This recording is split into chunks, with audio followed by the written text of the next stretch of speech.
पाहिजे, कधी पाहिजे, कधी पाहिजे, आता पाहिजे, आता पाहिजे. एकच नारा, एकच नारा, कोण म्हणतंय देत नाही, घेतल्याशिवाय राहत नाही, कोण म्हणतंय देत नाही, घेतल्याशिवाय राहत नाही. समाज माझ्या हक्काचं, नाही कुणाच्या बापाचं, समाज माझ्या हक्काचं, नाही कुणाच्या बापाचं.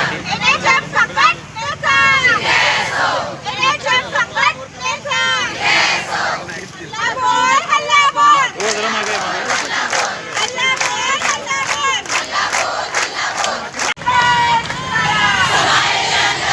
कोण म्हणतंय देत नाही, घेतल्याशिवाय राहत नाही, कोण म्हणतंय देत नाही, घेतल्याशिवाय राहत नाही, घेतल्याशिवाय राहत नाही, नाही कुणाच्या बापाचं,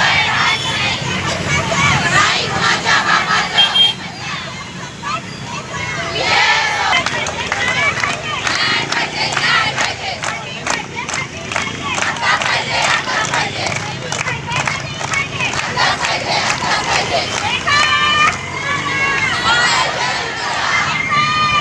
नमस्कार, मी डॉक्टर संग्राम शिंदे, समुदाय आरोग्य राज्य संघटनेचा अध्यक्ष होतो आणि मी 2 वर्ष राज्याध्यक्ष म्हणून पण काम केलेलं आहे. आता आम्ही जे काही कर्मचारी आहेत, कंत्राटी कर्मचारी इथं आपण जमा झालेलो आहे, त्याच्यामध्ये टोटल 18 संघटना आहेत. तर असे 71 केडर्स आहेत, ज्याच्यामध्ये फक्त 2 केडरचं त्यांनी मागणी मान्य केलेली आहे. समावेशाने सगळ्यांना लागू व्हायला पाहिजे, हा या आंदोलनाचा मूळ उद्देश आहे. त्याच्याबरोबर समान काम समान वेतन, त्याच्यानंतर आमचं लॉयल्टी बोनस, पगारवाढ आणि सीएचओची पदनिर्मिती या काही ठराविक मागण्या आहेत, त्याच्यासाठी आम्ही इथे एकत्रित आलेलो आहे. तसंच सगळ्यात महत्वाचा विषय म्हणजे ग्रामीण लेवलला काम करणारे आता सगळ्यात महत्वाचे केडर आहेत, त्याच्यामध्ये समुदाय आरोग्य संघटना अशा हे महत्वाचे घटक आहेत आणि याचा जो बोजवार आहे हा शासनाच्या करमावरती नक्कीच पडणार.